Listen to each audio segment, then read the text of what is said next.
Oke, terus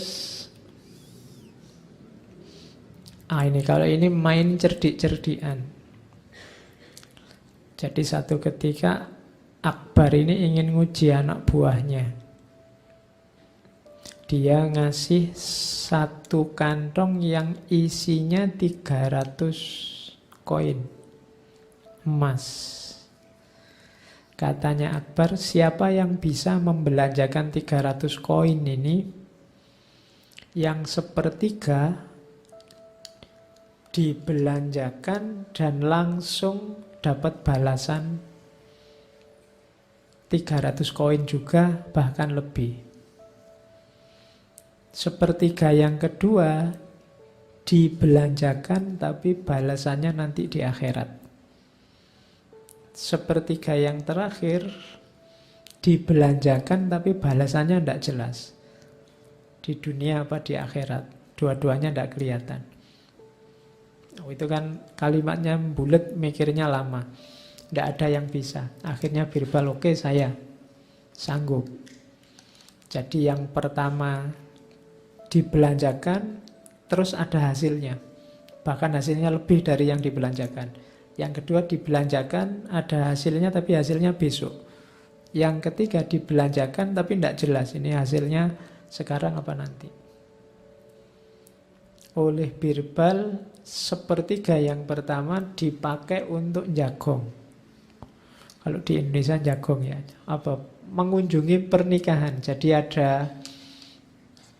keluarga pengusaha yang anaknya menikah, didatangi, dibawai uang 100 keping koin emas sambil bilang, ini ada hadiah dari Sultan terhadap pernikahan anakmu. Saudagar itu begitu dikasih hadiah Sultan, kan dia senangnya luar biasa. Sultan loh yang ngasih, presiden loh yang ngasih. Saking senengnya wong dia pengusaha, akhirnya ngasih balasan.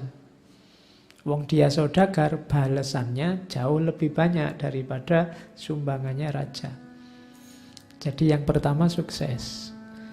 Diberikan, tapi kembalinya lebih banyak. Terus sepertiga yang kedua ya gampang. Kalau ini bisa ditebak, kamu tinggal datang ke rumahnya fakir miskin, anak yatim, orang terlantar. Ketika dikasih 100 koin yang kedua, tidak dapat apa-apa, tapi pahalanya di akhirat. Yang ketiga dipakai untuk nonton konser musik. Ya, ini yang tidak jelas. Nonton konser musik itu kan membahagiakan, menyenangkan. Cuma tidak jelas sih manfaatnya sekarang apa nanti di akhirat. Tidak kelihatan keuntungannya di mana. Jadi pelajarannya apa? Yang pertama adalah pelajaran kalau kita memberi ke orang lain, mengharapkan balasan, dapatnya yaitu setara dengan yang kita berikan, mungkin lebih-lebih sedikit. Kalau kita tidak mengharap balasan, dapatnya nanti di akhirat. Kalau kita membelanjakan hanya untuk kesenangan kita sendiri, musik itu kan kesenanganmu sendiri, dapatnya tidak jelas. Tidak jelas itu karena kesenanganmu itu sementara, tidak abadi.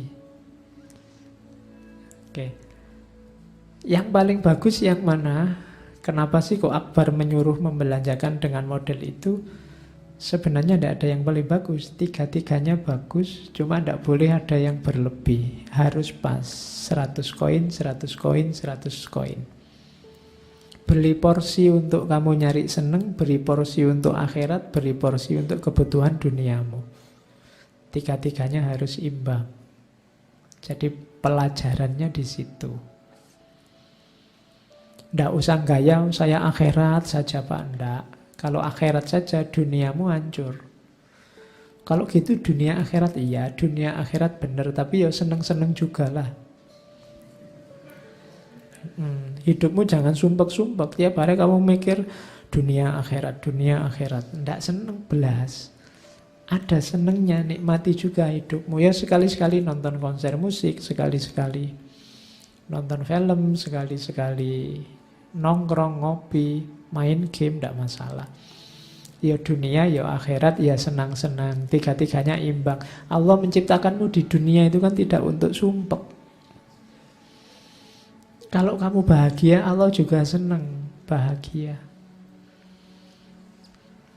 Analoginya kayak orang tua sama anaknya. Orang tua kerja keras, banting tulang membiayai anaknya. Itu kan ndak minta anaknya bales ngasih uang yang sama, kerja keras yang sama, ndak. Anaknya seneng. Itu yang ingin dia lihat. Allah memberi kita banyak fasilitas itu sebenarnya ingin melihat kita senang, kita bahagia. Maka hiduplah jangan kayak orang susah. Biar Allah senang. Gaya kita kan sering gaya kayak orang susah, mengeluh tiap hari, sumpek tiap hari. Seneng-seneng lah, Allah itu suka dengan hambanya yang bahagia. Nah itu pelajaran selanjutnya dari Akbar.